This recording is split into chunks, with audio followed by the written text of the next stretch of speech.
Exodus chapter 8. Then the Lord said to Moses, "Go to Pharaoh and say to him, 'This is what the Lord says. Let my people go so that they may worship me. If you refuse to let them go, I will send a plague of frogs on your whole country.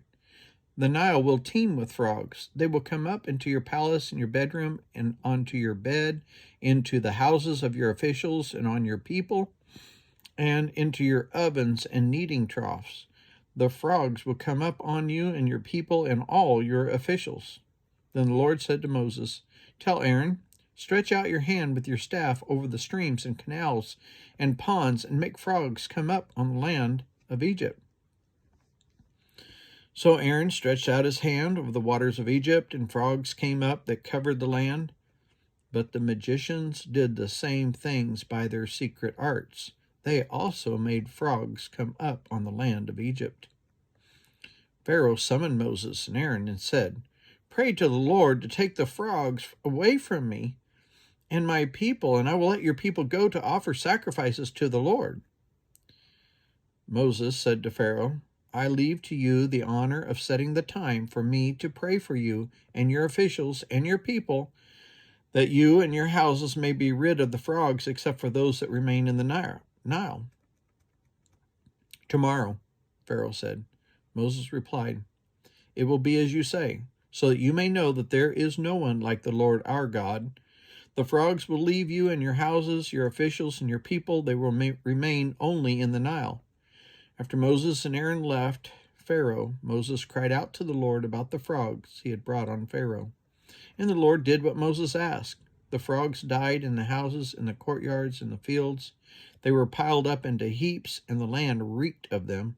But when Pharaoh saw that there was relief, he hardened his heart and would not listen to Moses and Aaron, just like the Lord had said. Then the Lord said to Moses, 'Tell Aaron, stretch out your staff and strike the dust of the ground.' And throughout the land of Egypt the dust became gnats. They did this, and when Aaron stretched out his hand with the staff and struck the dust of the ground, gnats came on people and animals. All the dust throughout the land of Egypt became gnats. But when the magicians tried to produce gnats by their secret arts, they could not. Since the gnats were on the people and animals everywhere, the magicians said to Pharaoh, 'This is the finger of God.' But Pharaoh's heart was hard, and he would not listen, just as the Lord had said. Then the Lord said to Moses, 'Get up early in the morning and confront Pharaoh as he goes to the river, and say to them, "This is what the Lord says. Let my people go so that they may worship me. But if you do not let my people go, I will send swarms of flies on you and your officials and on your people and into your houses.